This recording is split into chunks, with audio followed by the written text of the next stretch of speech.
Hello there, people of the grid. This segment for me is segment 4. This is my journey from Kelowna over to my buddy Scott's cabin in BC, about 5 hours away. Now, I mentioned in the previous video that I thought I would get a head start on this trip.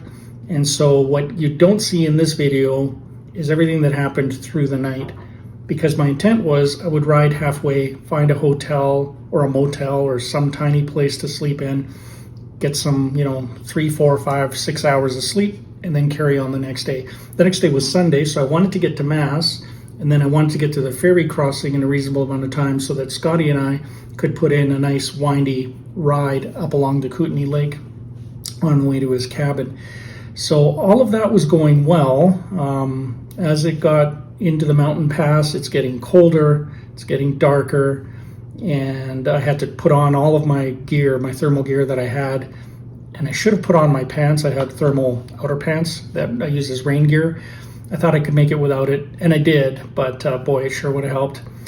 Long story short, as I was going through the little towns on the way to Nelson, BC, which is where I was going to stay, no vacancies in the 3 or 4 or 5 small towns on the way there. Every single hotel, motel, no vacancy. It's the long weekend, and because of all the forest fires, some people have been moving out of their homes and just sort of getting an early head start on evacuation and enjoying the weekend. What that meant for me was that when I got to Nelson, BC, they were also no vacancies. So I found a hotel. I had to go to the bathroom. They had no vacancies. I went to the bathroom there, and the inside of that hotel was so toasty warm, and I was freezing. So I just kind of found a place to sit, leaned against the wall, went through all my emails. I was surfing my phone, might have closed my eyes for like an hour, 2 hours. Then I kind of laid down a bit for another 2.5 hours, and it was probably around 5:15 a.m. I got up and I thought, I need to get out of here. So I was homeless for that night, but I did get to spend it in a nice warm area out of the way in this hotel. It was fantastic. I kind of stealth camped while I was there, and then I got the heck out. And this is what I got treated to on that day, and I caught up with Scotty.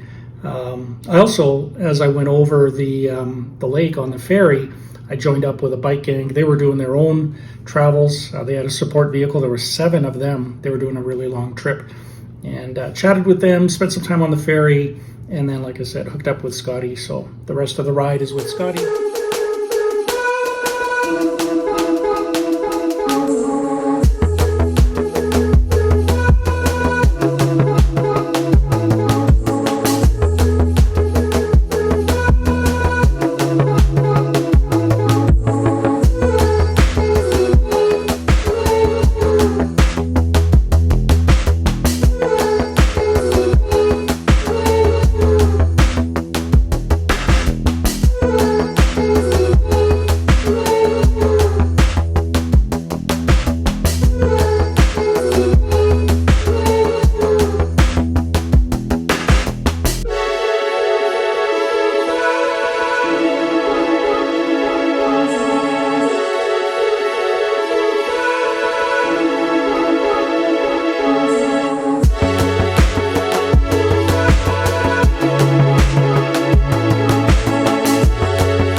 And that was the end of an awesome day. It was actually a really good call because I decided that since I didn't sleep all night, I only got probably, I'd say 4.5 good hours of sleep, stealth camping in that hotel, nameless.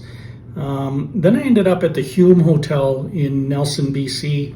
And the Hume Hotel is really nice. It's old. I got there at, I think, 6:30 in the morning. And so I thought, I'll go sit in the lobby, which nobody is in. They had these big comfy chairs, had a restful sit for an hour. And then I went into their restaurant and had the best eggs Benedict.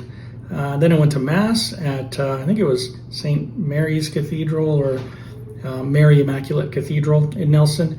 And then I went over and caught up with Scotty, and we had just the best ride. So the day worked out perfectly, and I even got more hours out of the day than I had planned. Had a really good sleep at Scotty's cabin that night, though.